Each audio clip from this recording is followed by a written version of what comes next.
Ladies and gentlemen of the jury, what do you think of when you think of a hero? I think of someone who is saving someone's life, someone who is averting a disaster, someone who is doing good and not evil. Ladies and gentlemen, I am here today to tell you about a hero, and that hero is Officer Waldman of the Chicago City Police Department. Now, the plaintiff, on the other hand, would like you to think that Officer Waldman is anything but a hero.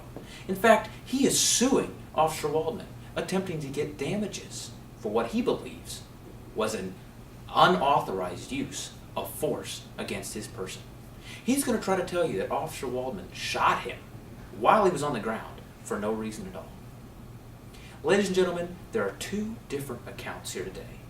And what I'm asking you to do is to look past the inconsistencies between these two accounts, to look past one person's story versus another, and look to the facts and tell me what you think is the most logical and the most likely scenario.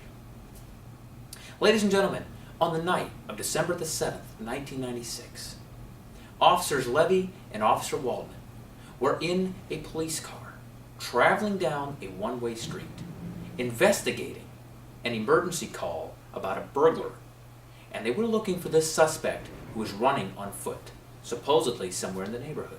They were traveling about 10 miles per hour. On the other side of town, in his home, was the plaintiff, and he was hanging out with his friends, and they were having some beers and watching the game. Well, they decided that a six-pack of beer wasn't enough. They needed to go hit a bar. So they went to a bar, and they had some scotches. Well, that bar wasn't enough either, so they decided they needed to go to another bar. So they went to that bar and had some more scotches. That wasn't enough either, so they went to another bar, a third bar, and had yet more intoxicating liquors. Finally, they decided, well, let's make a good night better, and they ran to the ball field. They drove to the ball field, and they ran around. They had races. They were running around. This was 2 o'clock in the morning, and Mr. Ramirez, the plaintiff, was a married man with children. But, what better way to spend 2 o'clock in the morning than to run around a ball field, after you've drunk a bunch of scotches and some beers. After this, he decided, well, I better get home. So he decides to go home, and he's cruising along, and he comes up behind Officers Levy and Officers Waldman, who I just explained were investigating a burglary. Well, they were only traveling 10 miles per hour, and this wasn't fast enough for Mr. Ramirez. So he swerves, and he honks, and he tries to get around them. He tries to get their attention and get them to pull over. Well, they're in the middle of investigating a burglary. They don't pull over right away. This inflamed the plaintiff. As they came up to a side street, the officers turned onto it and began traveling down that street. Did the plaintiff decide to go past and go home now they could finally pass him? No! He decides he's going to follow them. Well, Mr. Waldman looks to Mr. Levy and says, we really ought to pull over and just let this guy pass. So they did. They pulled over. But did Mr. Ramirez, the plaintiff, pass them? No. He decides he's going to stop right next to them. In fact, according to the officers, he cut them off and didn't let them leave with his vehicle. He gets out of the vehicle. Was it enough to just glare at them and shout at them? No. He had to get out of the vehicle, and he had to instigate an altercation.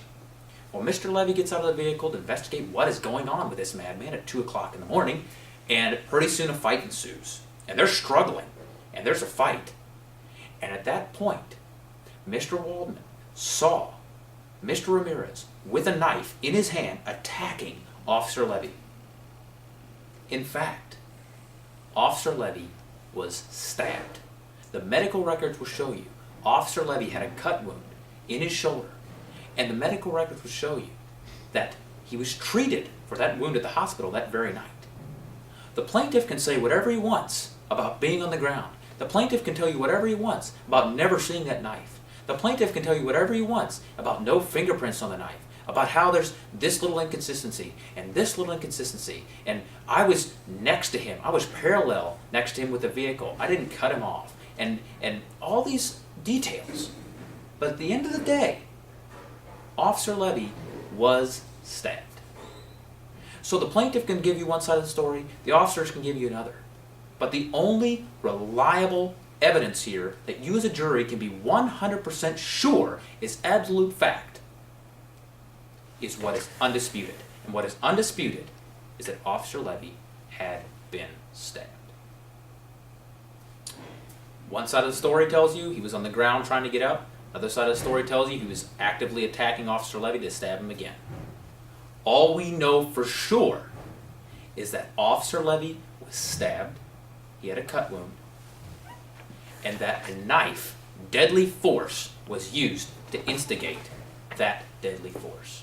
Ladies and gentlemen, the law allows an officer to use deadly force in response to deadly force.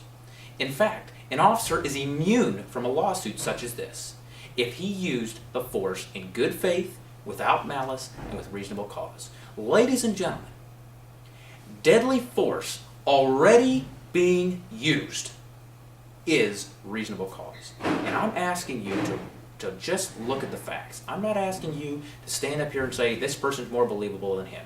Just because one person's had a bunch of beers and scotch doesn't make them necessarily less believable than an officer.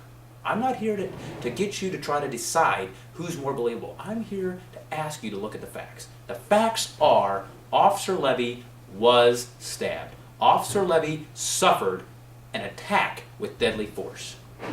And the only reasonable explanation is that Officer Waldman used deadly force in response to that attack to save the life of his partner. Ladies and gentlemen, should we award a hero who is saving the life of his partner, or should we award someone who is attacking and threatening to use deadly force again? I'm asking you. Thank you.